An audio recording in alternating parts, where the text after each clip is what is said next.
बहुत बढ़िया। आप यहीं पर ही आ जाओ, इधर उधर ना जाके आप इधर ही आ जाए, तभी आपकी आवाज से पता चलेगा।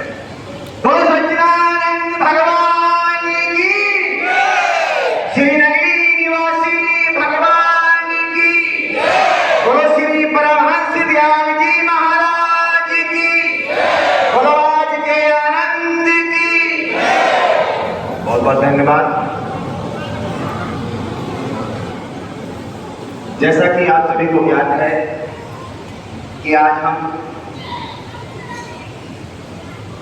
व्यास पूजा गुरु पूर्णिमा के पावन अवसर पर तीर्थराज श्री गुरु मंदिर नगरी साहिब में अपने श्री सदगुरुदेव भगवान त्रिलोकीनाथ महाप्रभु श्री नगरी निवासी भगवान जी के चरणों में पूजा अर्चना के लिए उपस्थित हुए हैं।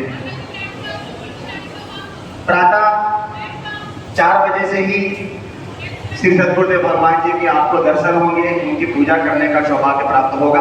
उससे पहले पूर्व आप रात्रि में बैठ करके नगरी दरबार के विद्वत महापुरुषों के द्वारा आप वचन प्रवचन सुन रहे हैं। इससे बढ़कर और कौन सी बात हो सकती है। कहते हैं गुरु वचनों को रखना संभाल के, एक एक वचनों में गहरा राज है। जिसने जानी है महिमा गुरु की, उसका डूबा कभी ना जहाज है। सदगुरु नाम जहाज है, चढ़े सो उतरे पार। और उतरेगा जो श्रद्धा से सेवा करे, सदगुरु देंगे पार उतार। हमें उतरना नहीं है, हमें चिंता नहीं करनी है। हमें तो अपना जो रिश्ता है गुरुदेव के चरणों में निछावर कर देना है, मिटा देना है। महापुरुष कहते हैं मिटा दे अपनी हस्ती को, कर दो मर्तबा चाहे, वो दाना खाद पे गिरकर गुली गुलजार होता है। जो दाना आप बोते हैं खेत में वो नहीं निकलता है, वो अपने आप को खत्म कर देता है, मिटा देता है। भगवान मेहरबान हो जाते हैं, वो मिटा और भगवान मेहरबान हो गए तो इतने अंकुर निकल जाते हैं, इतने दाने निकल जाते हैं जिसे गिनना असंभव होता है। गुरु गोविंद दोनों खड़े किसके लागू पाए, ये कौन बताएगा? ये हमारे गुरुदेव बताएंगे और कोई नहीं बता सकता। गुरु गोविंद दोनों खड़े, अरे किसके लागू पाए, बलिहारी गुरुवाम ने जिन्हें गोविंद दियो मिलाए। मुझे क्या पता कौन है गोविंद, हमें तो हमारे गुरुदेव नहीं मिलाया। अगर गुरुदेव नहीं होते हमारे जीवन में, हमारा उनसे रिश्ता नहीं जुड़ता, हमें वो तत्व ज्ञान नहीं मिलता, हमें वो उपदेश नहीं मिलता, तो हम गोविंद से कभी नहीं मिल पाते। इसलिए आज का वो ऐसा दिन व्यास पूजा, वेद व्यास जी महाराज जी ने आज के दिन ही 18 पुराणों का लेखन किया। आज के दिन ही श्रीमद् भागवत कथा का लिखना आरंभ किया। ऐसे वेद व्यास जी महाराज जिन्होंने ज्ञान का प्रादुर्भाव किया और आज वही ज्ञान, वही उपदेश संत महापुरुषों के द्वारा, ग्रंथों के द्वारा, वेद शास्त्रों के द्वारा हमें मिलता है। लेकिन खाली पढ़ने से नहीं होने वाला। महापुरुष कहते हैं पोथी पढ़ पढ़ जुग भया, पंडित भया न कोई, 2.5 अक्षर पढ़े तो पंडित हुए। 2.5 अक्षर कौन सा, आप सब बैठे जानते ही, जो हमें उपदेश के तौर पे मिलता है, तत्व ज्ञान जो हमें गुरु या हमारे संत देते हैं। और वो गुरु के शरीर नहीं होता है। ये तो हमारे त्रिलोकीनाथ महापुरुष बैठे हैं, इन्होंने ये बात फरमाए कि गुरु कोई मत बनना, आप मेरे टाकिया बन करके हमारे उपदेश को और के घट में उतार देना, ज्ञान करा देना। अपने आप आपकी पूजा होगी और होती है, लेकिन वो पूजा क्यों होती है? क्योंकि हमने गुरुदेव का बताया वो उपदेश आप तक पहुंचाया है, इसीलिए आप हमें नमस्कार करते हैं। नहीं, कोई पूछने वाला नहीं दुनिया में, कोई पूछने वाला नहीं।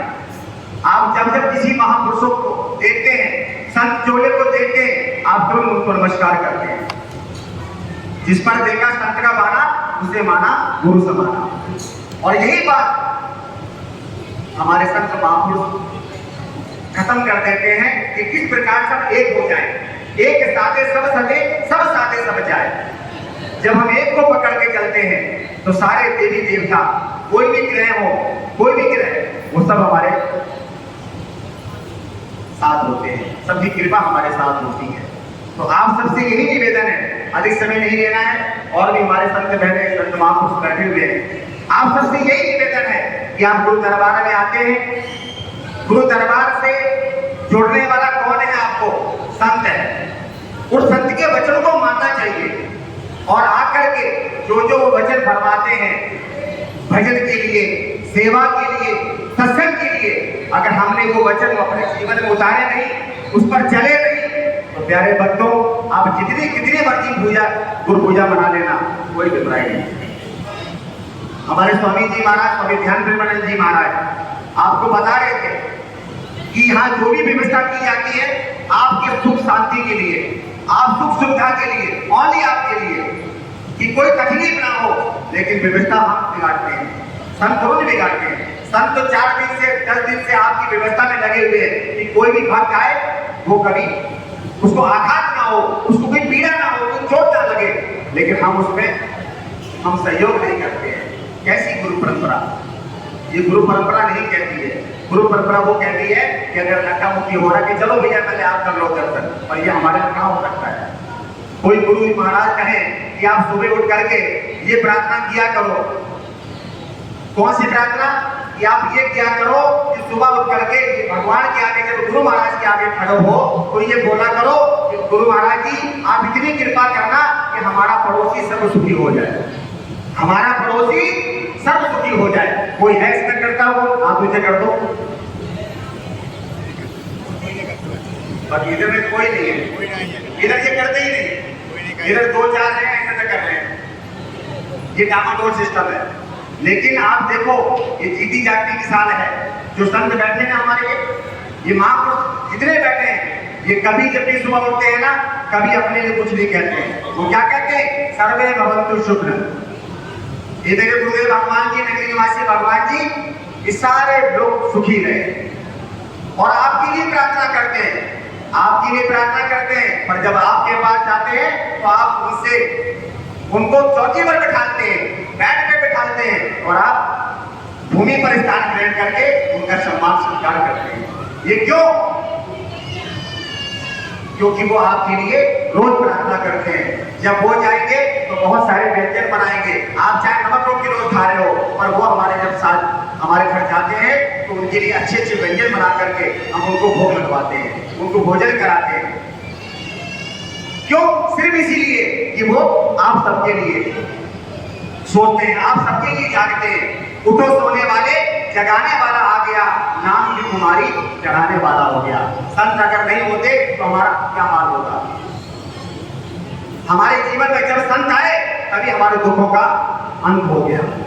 आग लगी आकाश में, झड़झड़ गिरे अंगार, संत ना होते जगत में तो जल मरता संसार। जो संत से जुड़ा है ना, दिल से भावनाओं से जुड़ा है, उससे पूछो कि क्या सुकून मिलता है।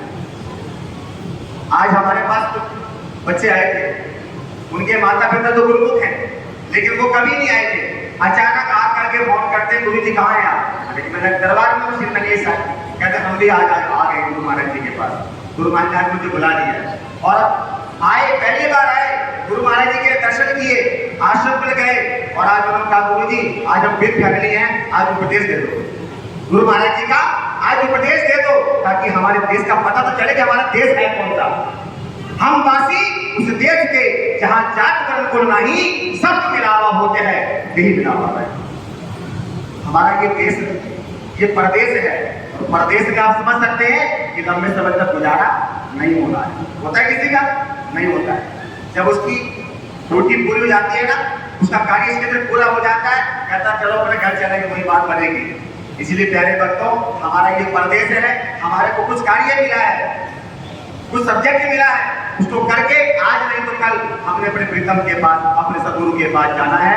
उसकी तैयारी में आप सब लगे, यहाँ आए, प्रेम से आए, श्रद्धा से आए, विश्वास करें अपने गुरुदेव भगवान का, और यहाँ आकर के जो भी आपको सेवा सत्संग सिमरन करने का मौका मिले उससे चूके ना।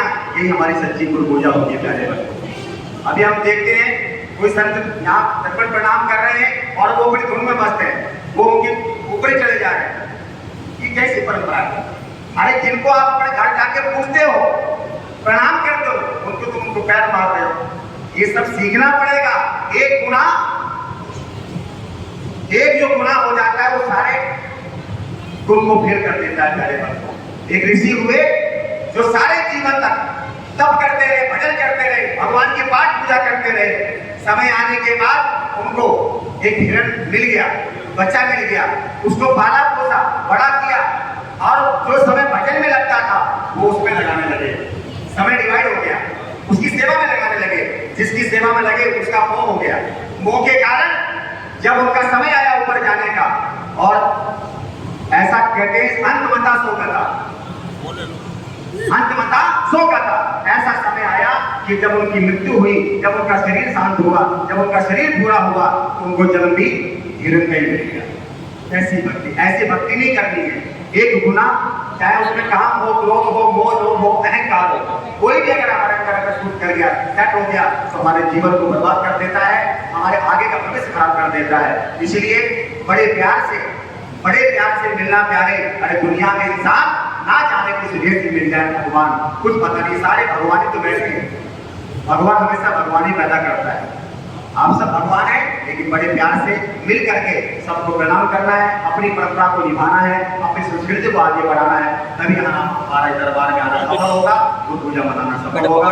अधिक न कहते हो बारे सभी महापुरुषों को नमन करता हूँ। बोलो सच्चिदानंद भगवान की।